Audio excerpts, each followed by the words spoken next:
What's going on, Patreon family? So nice to be with you. I saw a story on my friend Nick's Instagram about this protest in the Netherlands, and how it was just like a bunch of dancing. Like it looked kind of like a rave, to be honest. And there was lots of joy and just like you could even say ecstasy and euphoria.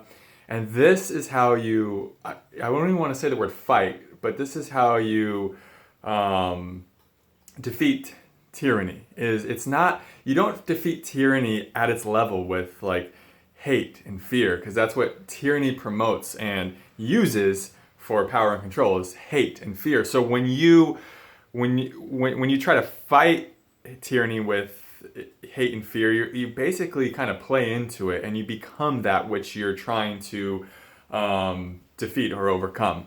So like I just loved the Netherlands, like this protest. I just got chills and goosebumps when I watched it. And it's like this is what you do. It's like when when you're starting to encounter tyranny, is like you want to move towards something higher. You want to move towards inspired action, joy, your highest creativity. Like it was just like, oh, I'm getting so many chills speaking about this. It was like really a beautiful. It was like, it looked like art. I wish I could have shared it on my story, but it wasn't shareable for some reason. But it did. It looked like art. It was like synchronized. They didn't even know they were synchronized, but you could just tell it was like one movement. It was so beautiful. It was so engulfed in love. The whole protest. And protest even sounds like the wrong word. It looked like a celebration for something that they were standing for. And that's the biggest thing. There's such a higher vibration involved when you're standing for something rather than when you're standing against something.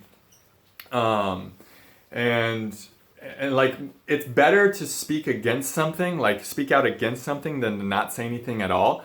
But the highest vibration is like, what are you for? And through the protests in the Netherlands, I saw these people were sharing that they were for like higher joy and euphoria and connection and community and freedom and free will. They were for something really high, and it's like that vibration. That's what defeats and dissolves tyranny.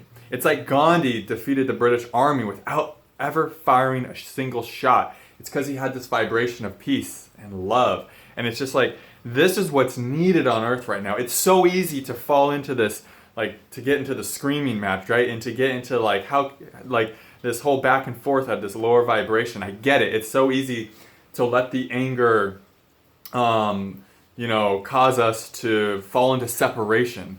And, I'm not going to say that doing something with anger is totally wrong, and sometimes like anger has a place in the world. Sometimes we need to say, hey, back off. We have to have boundaries. And like I said, it's better to do something from that place than nothing at all, and to be passive when it's required, when action is required. So like, don't misunderstand me. Sometimes that's necessary, but an even higher place to be is like, can you act from love, from unified consciousness, from oneness? Can, like this protest, and every time I say it I get flooded with goosebumps. This protest, you could just feel source energy in it, just vibrating. It was just such a high vibrational protest.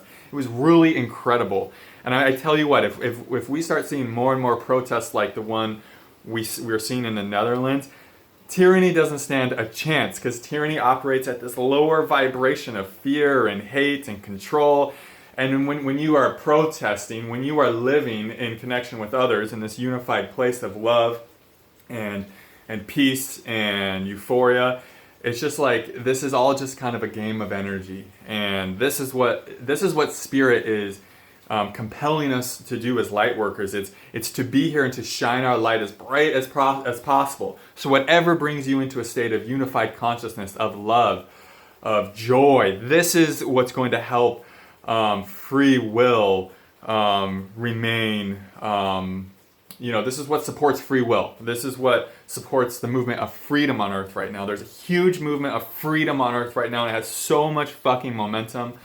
And the way to like really enhance this movement and make it so like, the way to like really uplift this movement is with these higher vibration type of protests and actions, and not so much going to the level of fear and hate that tyranny operates on. And it's like the tyranny right now is inspiring. It's inspiring that protest in the Netherlands. I guarantee you. I mean, I just from watching it felt like, whoa, I felt like I had just taken a drug. It was so powerful. I guarantee you the people there, it was life-changing. It had to be life-changing. The people there are probably going to be high for a week because of that, because of how they all collectively came together for a unified purpose of freedom and just love. And it was just so inspiring. And that's the kinds of things that this movement of tyranny on earth right now is going to inspire in the collective. It's going to inspire more of that, because we're all learning like that's the way forward.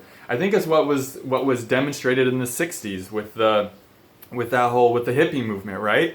I don't know much about that movement, but I can just kind of feel the energy of it. And this protest had a similar thing, but I would say even more high vibrational, even more awakened, because it wasn't like a drug thing, you know. And I'm not saying the hippies were just about drugs and all that, because like I said, I really don't know much about them and that whole movement. But I could just feel this one. This was not let's all just get high on drugs. This was like let's all get high on love and joy, and for standing for something we like are for, rather than protesting about what we are against. And when we protest about what we are against, like it's like I say, it's better than doing nothing, but it has like the comparison of the effectiveness of it is nothing compared to when we protest, or actually it's just more like celebrate what we're for. So yeah, thank you so much. I think I'm gonna put this on what I'm gonna do with this video is I'm gonna put it on Patreon, and then I'm gonna put this one out on YouTube and Instagram for like a preview of my Patreon videos, because I don't think I said anything in here that's going to get censored. You know, I didn't say any of the no-go words. So much love to you all, and please sign up for my Patreon page, where you can, like, I have videos of me like behind the scenes. I just posted one the other day of like behind the scenes of an energy channeler. The Patreon page, I'm going to make it more for videos like this, and for videos that are like more intimate and just like, yeah, behind the scenes and very personal. And I just think there will be a lot of value there for you. And it's an excellent way to support my work and to help me establish like this really stable income source, because this is like a monthly subscription. So it really helps out a lot. I've been guided to do this by the divine for so long. I've been just living this life of like, and it's been working, of like trusting that the money will be here, I'll get the clients, and it's been working. But I feel like the divine's like, okay, it's time to really make something like more solid, you know, and more consistent and stable in that way financially. So if you guys resonate with this work, signing up really helps me. Yeah, I just thanks so much for being here. I love you all so much, and I'll see you in the next video. Namaste.